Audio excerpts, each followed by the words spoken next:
Hello, everyone. Welcome to the Health Chats podcast. I am sitting here today with the beautiful Jonica Bullock, and I'm in Calgary again. So, surprise, I'm back. And Jonica was one of the first people that I ran into at the gym, literally like this week. And I had an idea that we should have a little podcast chat. So here we are. And I've been wanting to chat with Jonica on the podcast for a while because Jonica is a strong ass woman. She's a business owner. She is a mother. She is so many things. And I just think you're super fascinating. And I would love to give you the space to introduce yourself as if, when you meet someone, how do you introduce yourself? And then we're going to flow into conversation and see what happens. Awesome. Thanks, Kelsey. Yeah, I mean, all of those things, I consider myself a strong woman. I feel like I've kind of been on a journey, which a lot of women have. So I feel like I'm still learning and growing. My journey has been a little bit unique in its path. I am a mom. I'm also a grandma. I have 3 kids and I have 1 grandson who's almost 2. He'll be turning 2 in September. And I'm a personal trainer, and I recently opened my own studio and run a business out of my home/commercial space that I purchased. So it's a big adventure. I swore I would never own a physical space, but here we are. Here we are. That's where life takes you. So inspiring. And like, if anyone is watching this and not just listening, she said she's a grandma.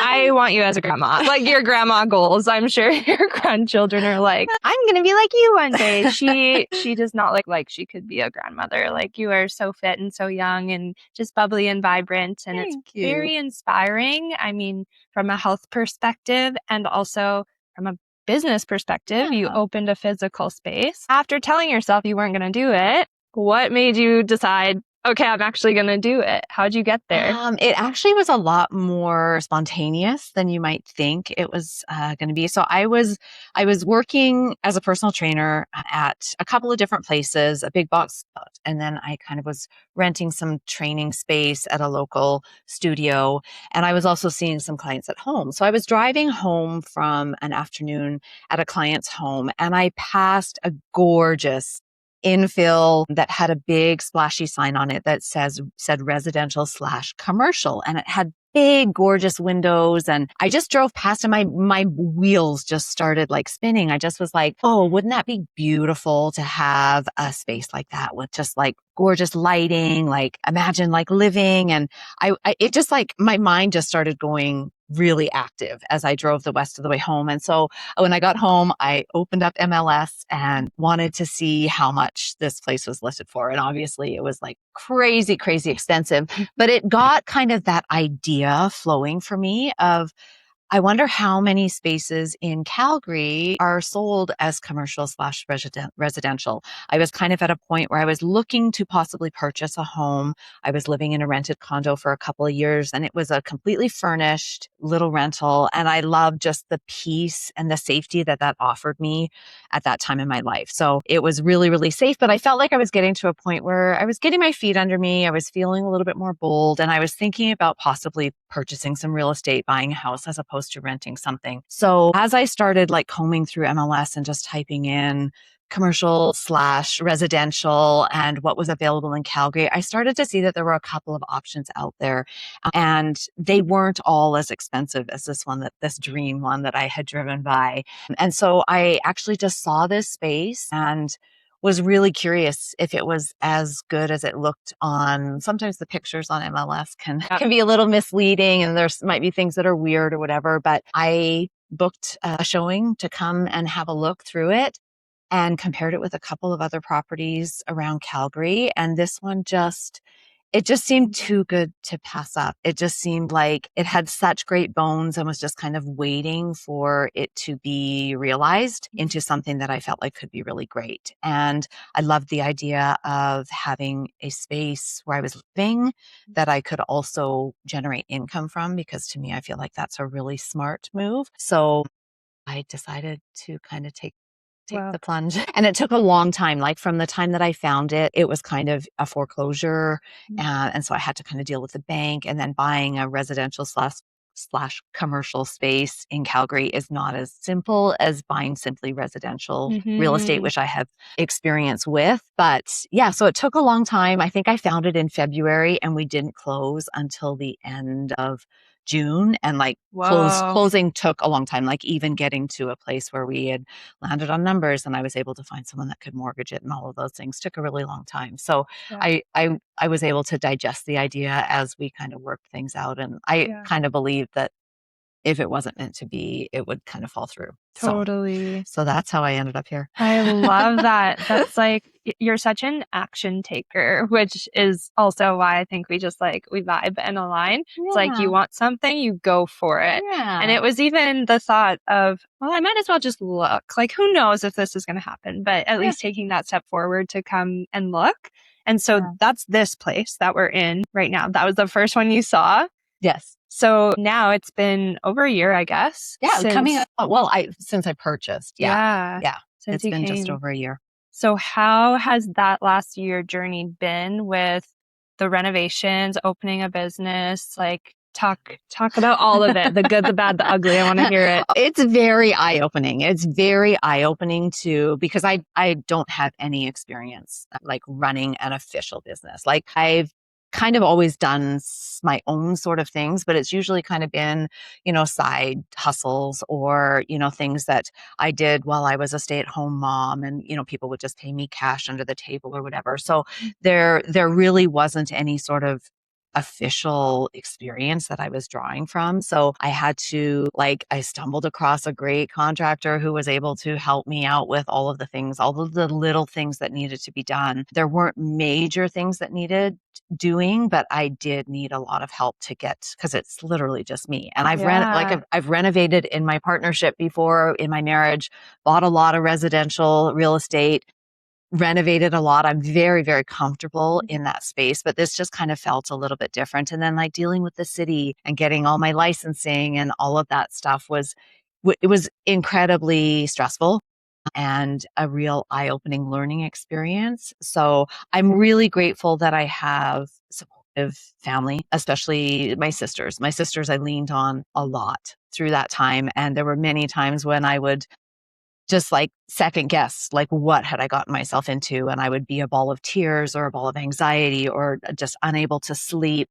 And they would talk me through it and would just help me to realize that it was a very logical decision that I made. It feels spontaneous, but I know I didn't overpay for it. I know that it will hold its value. I know that I will add and have already added value to it. So I know that it's a smart decision, and I'll probably always have wondered if I didn't dive in and at least try. So, but it was scary, especially when it's all by yourself. That's my next curiosity, because you mentioned you had a divorce and then you're living on your own for a little while. So back to that, because we talk about health here, we talk about everything. That's relationships, that's body, that's all of it.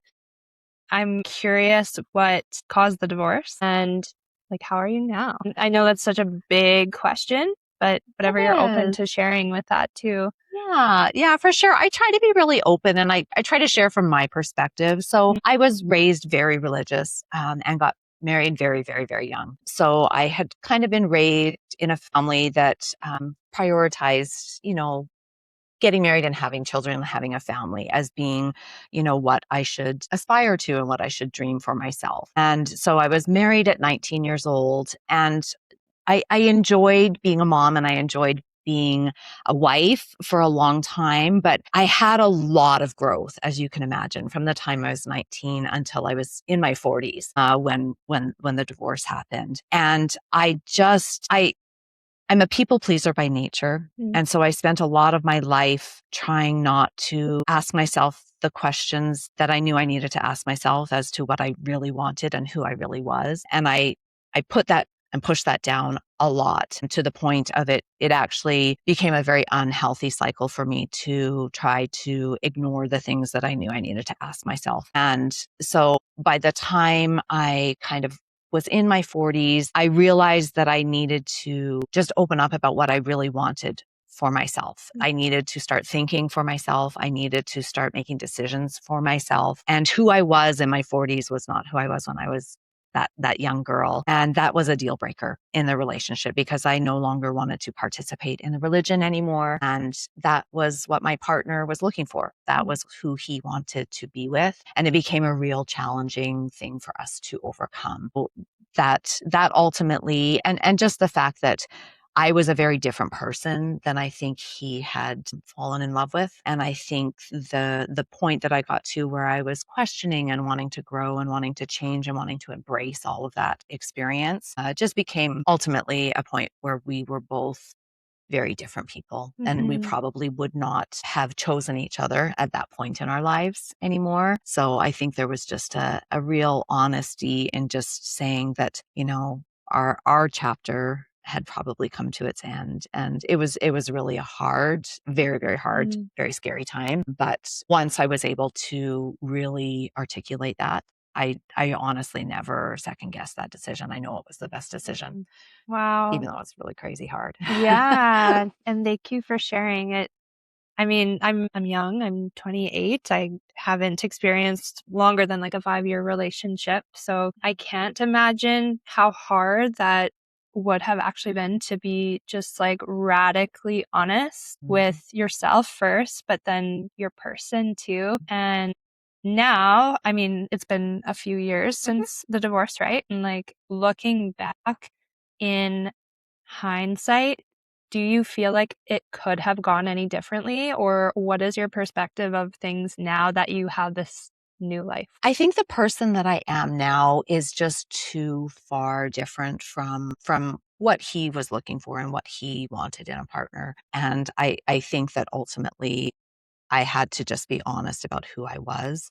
I was really trying to live a life that was keeping everybody else happy. I was encouraging my own children. They were at points in their lives where they were questioning things, and I was encouraging them to listen to their hearts and follow their hearts and have those hard discussions and, make the decisions that they needed to. And I felt very hypocritical in the fact that I wasn't doing the same. So I feel like I've come so far. I left obviously feeling very stunted in my own personal growth at a very late stage of life. So I felt kind of, there was some shame around that, just feeling like I was really learning and figuring out who I was at a time where I feel like so many other people are really coming into their own and know their boundaries and know who they want to be and I was coming out of a long-term relationship and just like trying to figure all those things out still. But that's been my journey. And it's just who I am. And I've loved watching myself figure things out and learn and grow and change. And where I am today, I mean, my divorce was only finalized, I think, about 3.5 years ago. Wow. And where I am today compared to where I was on that day when things finalized is just, it's a complete turnabout. And I just feel like I've blossomed into a person who I'm really proud of, honestly. Like it's scary to leave the security of a relationship. And I often look back and realize, you know what? If I had just continued to stuff my feelings down, I could have lived a very comfortable, very easy life. Like we had built a lot together, and, I could have just remained quiet and had a very carefree life, probably for the remainder of my existence. But I'm just really happy that I chose to take the time to really figure out who I am. And I feel like knowing who I am is a greater blessing than living an easy, comfortable life. Yeah. So powerful. And I feel like it's like you're touching my heart so much right now because in my own experience, I'm asking a lot of those questions of like, what do I want? Do I want a partnership? I mean, I do have fears around getting into a partnership and it being this comfortable thing that doesn't keep me growing in the way that I know I have the potential for. And I think those are valid fears because you hear all of these relationship stories that are like, yeah, they just got comfortable and like the man kind of ran the show. And yeah, I fear that. Yeah. And seeing you, I mean, go from that and step into your own, I think it just proves that there's no correct timeline, I guess is kind of what I want to say. Like there's some people who got married when they were 19. There's some people who get married for the first time when they're 45 or 50 or even 60. Like, I don't think there is this perfect timeline or way to do life. But what I do think is super important, and you're glowing in right now, is living your truth and being authentic, no matter what that timeline looks like for you.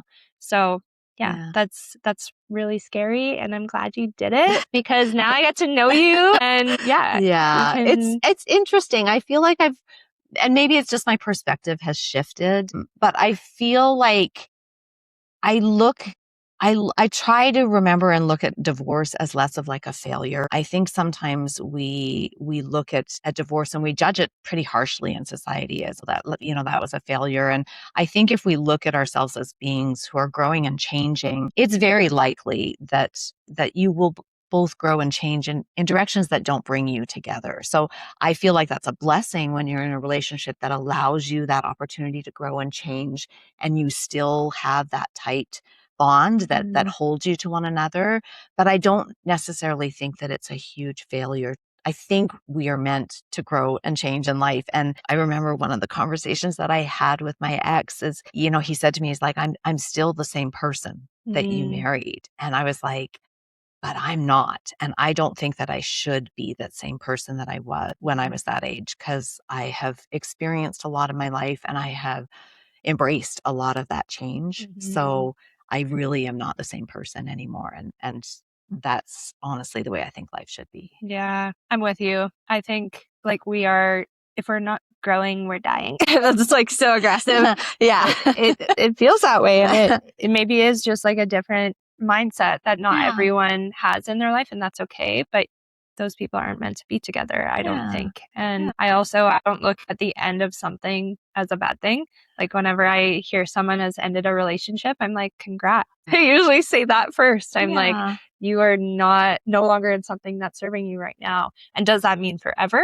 No. I believe like life is super fluid, and maybe one person, they grow in a different way, kind of like a tree, and then it grows back. And like the end doesn't always mean the end. Maybe it does, but we really don't know where life is going to take us. So I try to just look at everything like that. Like it's meant to be right now, and whatever's meant for you will come next, and then that will come next, and so on and so forth. So where you're at now, present day, I mean, we kind of talked about it already, but you now have a business. You've got this beautiful space that I'm like, I'm going to pay you to use as my podcast studio now because it's so cute.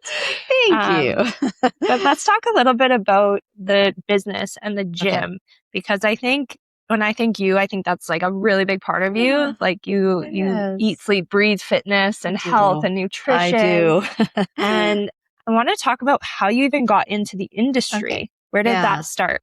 Well, it's all intertwined in that story, honestly, because I was very athletic as a young, in high school. I played every sport. I was on teams. I did track and field. I did it all. I really enjoyed that. But then obviously getting married, having kids kind of fell out of that. And I started to try to get back into fitness again, as my kids were kind of getting, they weren't babies anymore. I had a little bit of time on my hands. But unfortunately, my fitness journey, when I re-entered it, kind of took a little bit of a negative turn. And I think it had a lot to do, I know it had a lot to do with the inability that I felt to kind of have my own voice, which kind of played into everything. But I started to get into a lot of disordered eating patterns and using fitness purely as a way to burn calories. I became obsessive about tracking and logging everything that I ate. I had a lot of anxiety over eating food that wasn't prepared by myself because I didn't know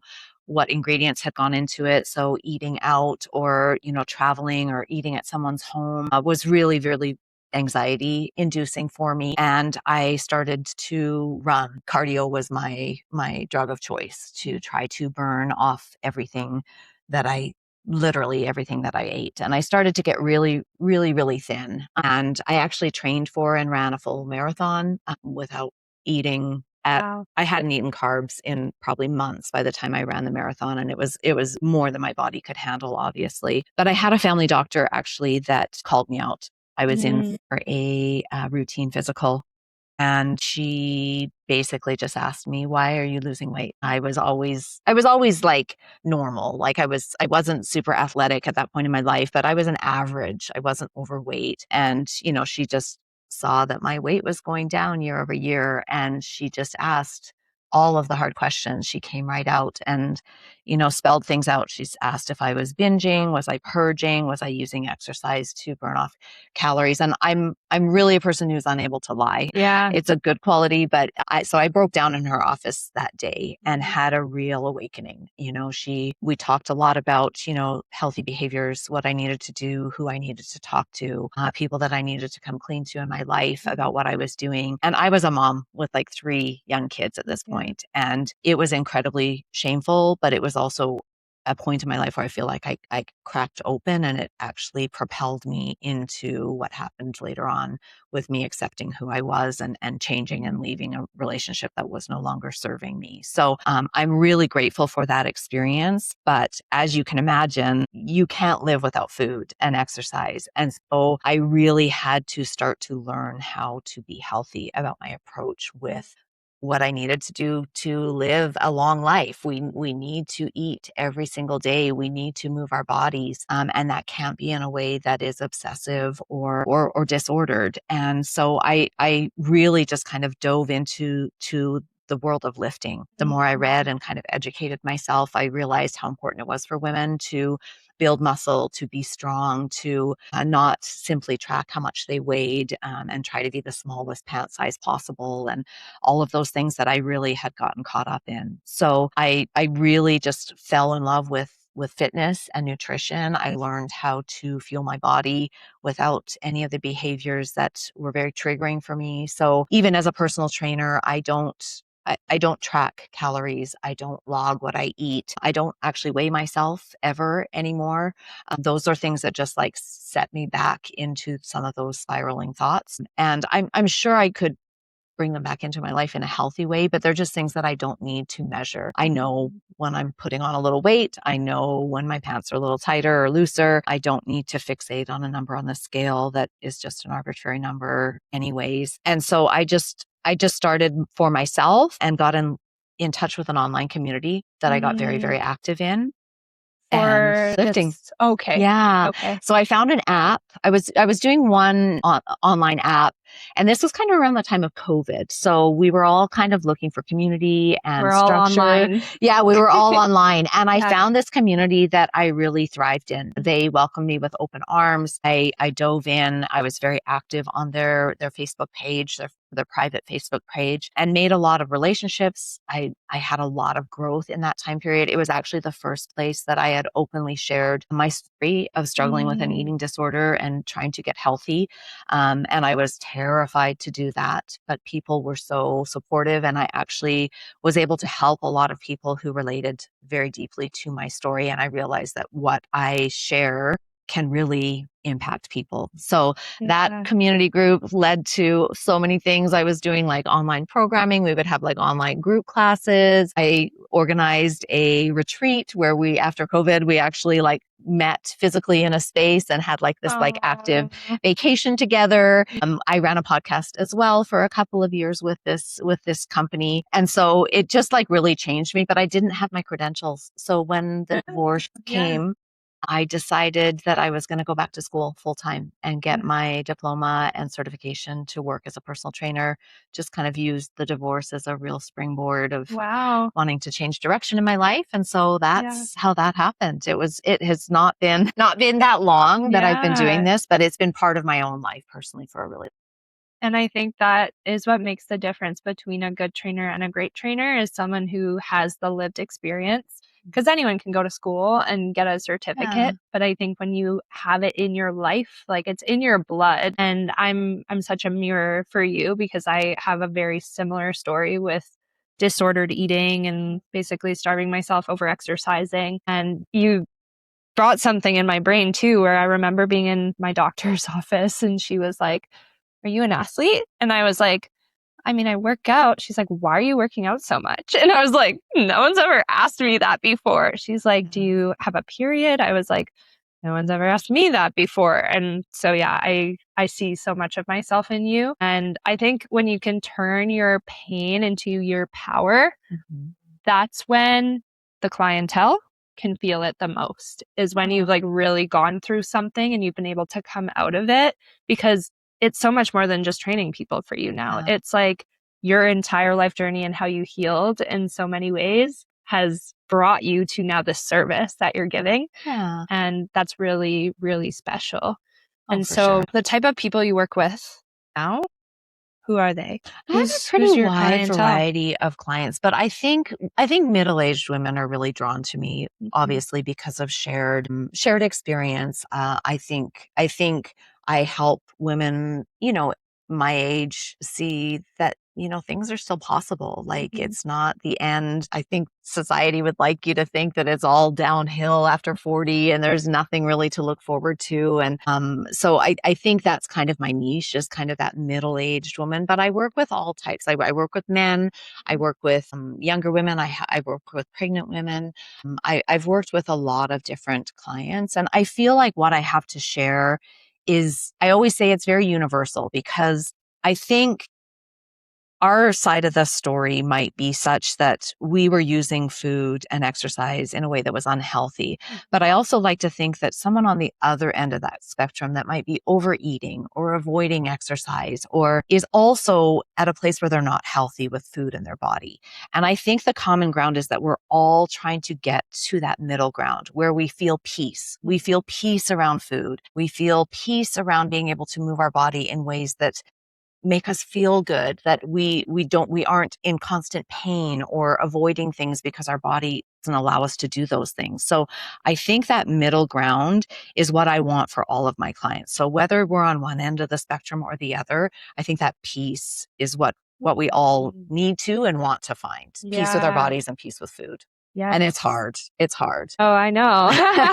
Peace, or I mean, harmony. It's a word that I use a lot as a yoga teacher too. I Yeah. think we want to feel balance, right? And that's such a commonality between humans. And I think some people, they might not believe that. They might think like, no, like I work really well under pressure and like the extreme side of things. But I would argue that that's an unhealthy mental. Like there's something going on mentally that isn't very healthy if you're chasing these extremes. Yeah. So it's, I think, really important for people who have found the middle way, the harmony and the peace, to spread that to other people. So that's really cool. I think it's a great place to be able to live your life. Like I love, and I just remember like the constant having to manage my thoughts and figure out like, where was my next meal going to come from and what was going to be like, and just like the food noise and the body monitoring that would constantly go on. It was exhausting. Like that load in and of itself is a lot to carry. And I love feeling like peaceful now. It's like I'm still incredibly disciplined. I work out. I love working out. So I work out very regularly, usually 6 days a week. I love to eat healthy. I maintain leanness and my body weight doesn't fluctuate a ton. Like I'm able to, but I'm also very, very much at peace with the journey. And I recognize if there's a day that I'm not feeling like a workout, I can just take a break. I can take a rest day. If I'm going out for a meal at my favorite restaurant, I can indulge and enjoy, and it doesn't throw off all of the work that I've done. So I feel like it's just an incredibly peaceful place to land, that I just don't have to constantly be carrying all of that stuff in my brain all the time around food and working out. Absolutely. So. And I mean, it shows. It definitely shows in your energy. I'm such an energy person, and I think you can feel it when someone is kind of more grounded and feeling more in that peaceful state. I'm so curious, because you just said some days or weeks you'll work out like 6 times. What is your workout routine? And I mean, for the more maybe middle-aged female population, because there's a lot with hormones too that's happening at your age. How does that affect how you're able to show up in the gym and your nutrition? I know I just asked the biggest questions, but yeah. I'll try to sum it up. Answer however you Answer can. that big question. Yeah. Okay. Hormones are a challenge. They are, I did have experience. I felt pretty lucky. I sailed along pretty scot-free for a really long time. Last year I turned 50 and I I would say that I have been symptom free. So I had an endometrial ablation in my early 30s. So I haven't had a period since then as a result of that surgery. So, but I didn't have really any symptoms other than, just aging. Like I was still sleeping. I still felt motivated. I still felt like myself. I didn't have hot flashes. There wasn't this whole list of things, but it's actually interesting. So right after the grand opening, which happened in, I believe, November of last year, I remember the following day, I woke up after that, and I think I had been just on a journey of adrenaline for a long time, purchasing the place, renovating the place, dealing with the city, transferring my business over to here, getting things started. The day after the grand opening, which went beautifully and wonderfully, I loved it. It was full of people who my friends and family who I loved. I felt like it was a celebration. We had so much. But the next morning, I woke up and I was tired to my core, like I had never experienced in my life. And I struggled to get out of bed that day. And I felt like I just kind of had this crash. And it kind of sent me into a little bit of an extended period where I really just kind of struggled to get that energy, that motivation back, that I started not sleeping very well on a very regular basis. I didn't feel motivated for my workouts. I was really like struggling to do the things that usually bring me so much joy. I was having headaches regularly, and this went on for a couple of months. I tried to kind of do the things that I normally do to kind of mitigate all those symptoms. I, registered for, another evening activity. I joined a pickleball league, and I already played volleyball. Like I was trying to like get myself out and get around people and, just kind of find the joy in moving my body. But I just was really struggling. And so I went to my doctor, I think it was at about March, and we decided to get on some hormone replacement therapy, which made a huge world of difference. And for me, I think the number one symptom that I was really struggling with was just lack of sleep. I was struggling to sleep. I would wake up every morning about 3 a.m, unable to get back to sleep. And you can imagine just weeks and months of that compound into all of that other fatigue and, cloudy thinking and headaches and all of that stuff. So after getting myself back on some hormone replacement, I felt like I was back to myself again. Back to myself, enjoying my workouts, doing all the things that I needed to do, the food prep, because there's a lot of things that require energy to be able to live a healthy lifestyle. So when you're not feeling it, and it was a great experience for me. Like it's anything that I've struggled with, whether that be an injury, whether that be like my going through menopause, all of those things are really great ways for me to then be able to relate better to other people, because I feel like when you never have any of these challenges to living a healthy lifestyle, you really live in a bubble. You really don't have any experience with which to have empathy. Compassion. I was going to say, it's for true. other people. And so, like I've had a lot of injuries. I broke my thumb playing volleyball a couple falls ago and had to figure out how to work through that. And just any of these things that I've had to struggle with, I feel like have made me a better person and a better personal trainer, because it opens my eyes and allows me to have compassion and shared experience with people that I come in contact with. Yeah, 100. And with the hormones, so that stuck in my brain, the hormone replacement therapy. What hormones did they give you? I'm on all three. Okay. So yes, so I'm taking progesterone, estradiol, and some testosterone as well. Oh. So with clients, and this is like very specific, I mean, I'm not at that age yet, but like my mom might be curious, or other women listening. At what point would you, as a personal trainer, as a coach, say, hey, it's time for you to go see your doctor? Like, I think this might be a we good talk idea. about this stuff all the time. Yeah. Like my clients know nothing is off the table. Yeah. Like we are spending hours and hours and hours together. Most of my clients are long-term clients. Yeah. We talk about all aspects of our life. So, and I ask questions all the time. I'm always asking, how are you sleeping? Like, how are you feeling? Like, we talk about mood, we talk about motivation, we talk about all of those things. And so hormones is just another thing on the table for us to talk about. And I would never assume that I know when somebody is, medically in need of something, but I would definitely encourage them to seek out their options, especially a lot of the conversation that we have is around finding a doctor that will entertain those conversations with you, because there are a lot of doctors who have strong opinions about whether or not HRT is a good thing. Yeah. And so they come into that conversation with their own specific ideas about whether or not it's a good choice for you. And I think finding a doctor that presents the facts for you and then allows you to make your own decision is super important as well. So we talk about all of it. I'm a very open book, especially with my clients.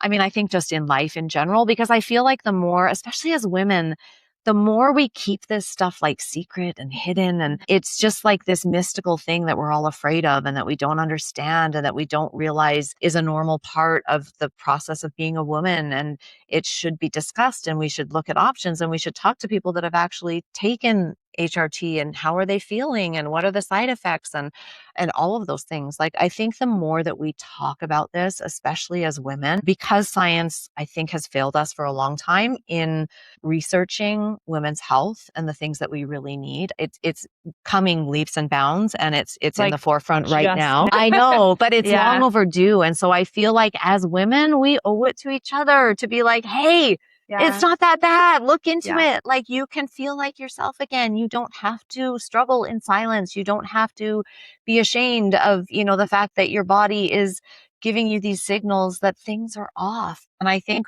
women historically have been really great at sharing wisdom with one another. And I think that HRT is another area that we just need to open up again. Like, I don't remember my mom or my grandma like really talking too much about it. I feel like it was a little bit more swept under the rug, but I know back in the day. I know. And it was controversial, and a lot of doctors, I know the science has kind of like gone different directions as to whether or not it's a good choice for us. But I'm so grateful. Like, I'm myself again. I'm normal. Yay. I feel completely normal again. Oh, well, that makes me happy. And I'm sure there's women listening too who, I don't know. I know like some of my audience, they will send me messages and they're like, oh my gosh, like I needed to hear that. No one in my circle talks about that. So although it might feel like normal conversation for us, like I think about that sometimes too with my clients. I'm like, oh yeah, I got to remind them to drink water. And it's like in my mind, such a simple thing. And in our world, it might be like such a common thing, but yeah, conversations like this, I think they go a lot farther than we even realize too. So hopefully it gives someone like just that little glimmer that like I don't think you have to get to a point where you just retire all those parts of yourself that are struggling. Like, I still want to have energy, and I still want to do the things that bring me joy, which is mostly moving my body. I love moving my body in all different capacities. And so like to think that I would just get to a point in my life where like, that's who I am. Like, that's a huge part of who I identify myself as being. So giving that up is just not really an option. Nope, not an option. I'm there with you, girl.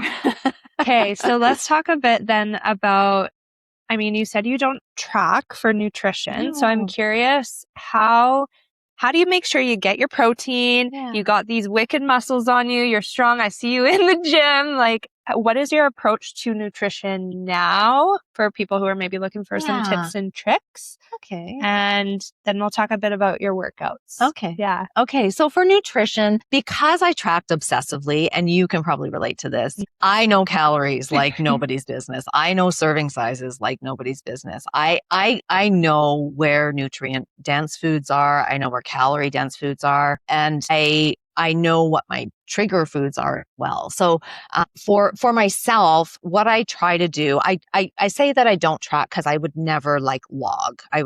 But I do mentally tally as I'm going through the day. And my number one focus is protein. I talk to all of my clients about getting protein every time they eat. Every time they eat, I want you to think about what is protein here. So whether that be Greek yogurt, whether that be cottage cheese, whether that be a lean meat source, whether that be edamame, whether that be protein powders, supplementing that way.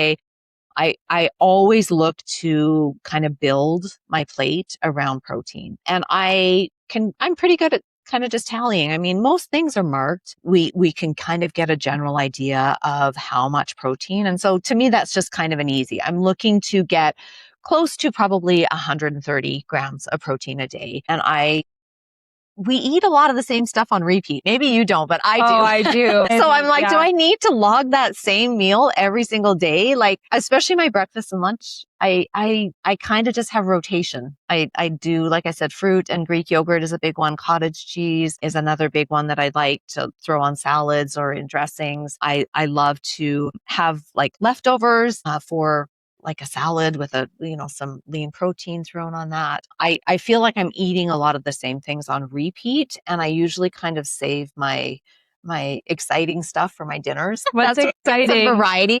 Well, What's just some exciting? variety. Like where I'll kind of like sit down and be like, what do I feel like having? Do I want to make like a curry dish? Do I want to make like a mango salsa to have on, some shrimp on top of a salad with some coconut rice or, Oh, yeah, like you're giving me ideas. right? Like that's where I like to kind of have fun is in my dinners. And I usually like over prepare my dinners so that I have leftovers and can kind of enjoy them. But I usually am just like focused on a lean protein, and I usually try to limit my carbs, not necessarily in the way of like fruits and veggies, but things like bread and crackers and pastries and, things that might be a little bit of a weakness for me. I love bread. I love cheese, but I know that they're kind of something that I can like overeat very quickly. So I try to kind of like make sure that I focus on my protein and then like fruits and veg. That's kind of usually how I build most of my plate. And then I'll add I usually sub quinoa for some rice, but I will enjoy rice when I want to. And,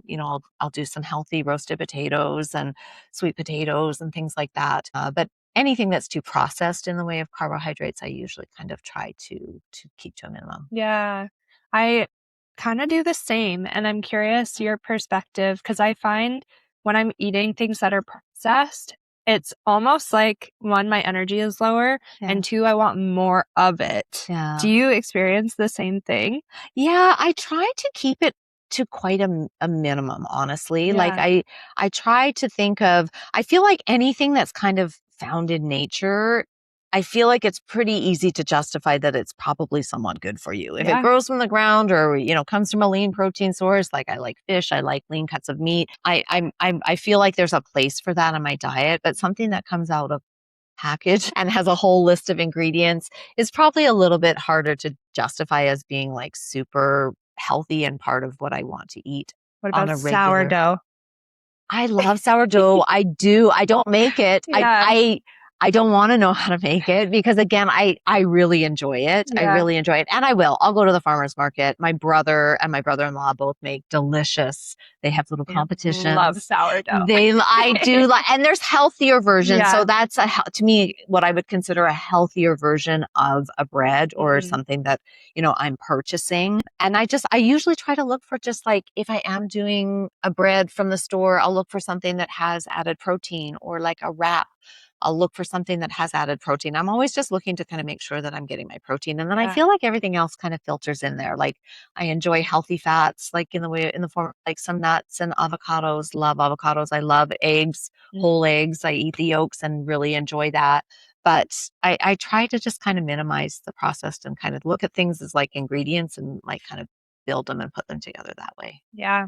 Simple. Keep it simple. Simple and yummy. I always think it should be yummy. Yes, I agree. I don't agree with eating like boiled chicken and steamed broccoli until you're like just green and hate it. I'm like, no, there's much better ways to eat. It should be, I love food. I'm a foodie. I want it to look good. I want it to taste good. I want to get like excited about it. So I don't feel like healthy has to sacrifice those. I'm with you. I heard of someone while I was traveling who literally would blend tuna like in a smoothie. And I was like, why? Is that yummy? Yeah. I'm like, are you really that busy that you got to blend it up? Like, just at least chew it. Put it on the plate. Like, you. Like, I know. Protein powder. Like, why tuna? Disgusting. Yeah. So yeah, I'm with you. Yeah. I think food can be exciting. I feel like we need to acknowledge that food is more than just sustenance. Because I think when I was in my disordered eating, I tried to deny the fact that like food is about like celebration. Food is about like social connection. Like there are lots of reasons that we indulge in eating. And I think to like deny that is really hard. And it's really where we start to kind of like fragment in our brains about like, oh, that's just supposed to be like calories in, calories out, like food. This is just like, but I think we can enjoy healthy foods in all of those scenarios. Like I'm a big believer in learning how to order at a restaurant so that you're not totally blowing like your your eating plan or the way that you're choosing to eat. Like, I think restaurants are very accommodating for different dietary restrictions, and you're in control. You're the customer. You can be like, no, I don't want that creamy rice to come on the side of that. I'm going to sub that for a second serving of vegetables and still enjoy the delicious lean whatever. So I think allowing yourself to recognize that I still want to be able to socialize. I still want to be able to eat. I still want to be able to entertain and have people in my home, but I can still do that while maintaining a healthy lifestyle. Healthy food can be really delicious and should be very delicious. I I love think. that. That feels so balanced too for me. And I would agree. I'm always the family member that's like, hey, I made a healthy version of this. Yeah. And hey, we're having this on the side. I'm cooking a lot for my parents right now that I'm home and staying with them for a little bit. And they love it. They're like, this is just so nice. And I'm like, to me, second nature, healthy by Kelsey. Like, it's all just whole foods. And it's nice. Yeah, I think it's great. I don't think a salad should be boring. No, I got some not. great salad. I know. I've seen your food salad online. options. I'm like, I want you to cook for me one day. It looks so good. I do love cooking. So that's good. Okay, the last thing I want to talk about, because I feel like we've been yapping, is your workout routine. And like normally I don't ask anyone about this. So maybe it's my own selfish curiosities because I'm a strength girl too. Happy to share. Maybe I can pick some things from you. But what do you do? What is your split? Well, like I said, I do love to go to the gym because it's a real social thing for me. So even though I have a gym in my basement that's very well appointed, I actually have a membership still at the gym that I used to work at, because when I first left there and was doing my own thing, I realized that I really missed the social connection. I'm a very social being and my workouts are a very social time for me. So I love to be able to go. It feels like part of my day to like see people, to interact, to talk, to chat, to get caught up, all of that fun stuff. So I do love to go about 6 days a week. I usually take one full rest day from lifting. When we talk about rest days, for me, that usually means from lifting. I still like to be active on my rest days and like go for a walk or go for a bike ride or play, one of the sports that I enjoy doing. And so for me, the splits that have worked really well is kind of like a push-pull lower variation. And I mentioned I broke my thumb a couple of falls ago. And I actually didn't end up missing a single workout as a result of it. I just had to learn how to kind of work around it. So I was able to kind of dial back my intensity on my upper body. And I ended up doing kind of like an upper, lower split. So I did kind of a combined upper day and then did 2 lower body days where I kind of split it into working on like quads and adductors, and then kind of like a hamstring glute day. And I really liked having those divided leg days. And so I kind of kept that even once my thumb healed and I was back at it. So I kind of do a push lower, pull lower variation, kind of like that. So that's how I kind of do it. I love to do my deadlifts on my pull day just to kind of spread out the volume of my workouts. So that's kind of where I usually end up tossing my deadlifts. I'm a big fan of doing all of the staples of lifting, and with all of my clients, they're all required to be able to squat and do a deadlift variation and bench press and, a pull down or a pull up. Those are all things that I think need to be able to be mastered to just be proficient so that our bodies move in a healthy way. But yeah, I kind of run with a variation of that. And I don't like to rush my workouts. So I like to give myself a good chunk of time. An hour and a half is probably the shortest time that I'll spend, depending on how much I'm doing. I know. We work our mouths as well in the gym. My jaw is really strong. Especially the location I saw you at. I feel like it's so social, which is lovely. It is very social. It's very social, but I love it. And I go there planning that part of my day. So to me, my workout is part of my personal day, but it's also part of my professional day. So it's something that I do schedule and I do keep that appointment with myself. It varies the time of day that I'm going there. But and then as far as cardio, I'm a little bit of an anomaly when it comes to cardio. You will never catch me. I don't think you've ever seen me on a piece of equipment at our gym. I don't really believe in doing boring cardio on a treadmill or on a stationary bike or even with my clients, I use those things to warm up And then we dive into lifting. Heavy lifting is super important. And then I love to get my cardio outside of the gym. So I like to be outside walking. I like to go for bike rides. I love to play competitive sports. So I play volleyball from September until May on a co-ed team. I love to play pickleball, and I play in the neighborhood whenever they're getting out. I registered for a league last year and really enjoyed that as well. So for me, finding cardio that I actually enjoy is just a way healthier place for my brain than kind of staring at a wall and, or a doing screen. a stair climber or anything like that. So I'm not a huge fan. And I totally am against the idea of making up for poor diet decisions on a piece of cardio. That is probably my number one. Like, my eyeballs are twitching when people say that they need to do cardio because they splurged over the weekend or they had birthday cake or whatever it is that they did. I'm like, that does nothing. Carryover. It's carryover from that obsessive area of my life. But I'm like, no, we do not earn the calories that we consume, and we do not atone for them on a piece of cardio equipment. That's not the way life works. Oh, I relate to that so well. My younger self, I remember the early mornings where maybe I had a binge the night before and then I was up at like 5. Like, oh, this is going to do something. If only younger me knew. But hey, that's how I learned. Yeah. I just think it's an unhealthy mindset to teach ourselves that we have to earn a splurge, or that we have to earn the food that we're enjoying, or that, we're punishing our bodies because it's just behavior that I did for too long. It's just, I'm not really into punishing bodies like that anymore. I don't think that that's a healthy mindset. I agree. Well, I appreciate this conversation. I love to know more about you and just seeing how far you've come in your journey and how it's led you to now. You're glowing and shining so bright. I feel like you're living in your dharma, which is just like alignment, exactly where you're meant to be. And I just look forward to connecting more now that I'm home. I know. Yeah, I'm glad I want to do a workout with you. I want to do a workout. Oh, that would be fun. Like, I'm a gym girl, and honestly, I feel like I get so bored with my workouts. When I was there the other day, a trainer came up to me and was like, how long have you been doing pull-ups that way? And he like gave me some advice, and I was so sore after. And like, even coaches need coaches sometimes. So, and we get stuck in our own, like, we all have the same like cycle that we kind of run through. Like, we have our favorites, we have the things that we avoid because maybe they're not like our strengths or whatever. So it's always good to work out with other people and have your mind opened again. So anytime. Yay. Anytime. Well, there's one last question. I like to ask everyone this question, just out of curiosity, really. How do you define success now in this point in your life? Oh my gosh. Success is a hard one to define. I think I define success or align success with happiness and kind of being true to yourself. I feel like whatever we are doing in life, I want to be able to kind of feel like happy.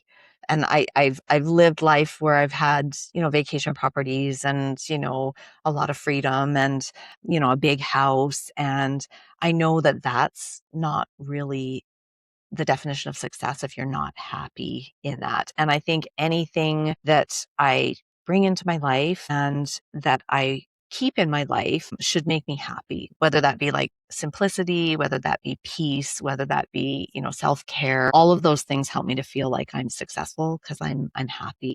And alongside of that, I would say relationships. Relationships are I really like to feel like the relationships in my life are in good standing. And to me, that's success, when I feel like I have close relationships that I'm happy with, that I feel like add to my life. I feel like that makes me feel like I'm doing something right. Beautiful, Anne. Happiness. It's happiness all around. Right? Happy. We all want to be happy. Yeah, I think that's a success ultimately. I mean, otherwise, like, what are we doing? What are we doing? I know. If it's you're not one happy, life that we know of. Right? Yeah. Exactly. So aim for happy. You can't go wrong. So sweet. Well, thank you so much. I mean, if anyone wants to find you, if they're local to Calgary and they want to work with you, drop your handles, your website, whatever. Yeah, I am jfitrestore.ca is my website. And on Instagram, what am I? JFit Restore YYC? Is that who I am on Instagram? I'll look it up. I'll make sure we have the right one. I need to get better at my own marketing. But I'm in Inglewood. Yes, pop by and visit me. Shoot me a little message over my website. You can check me out there. There's a lot of kind of information about what I offer and who I am. So sweet. Yeah, I'll link everything below. Thank you so much. Thank you. Peace and love, everyone. Thanks. Yay!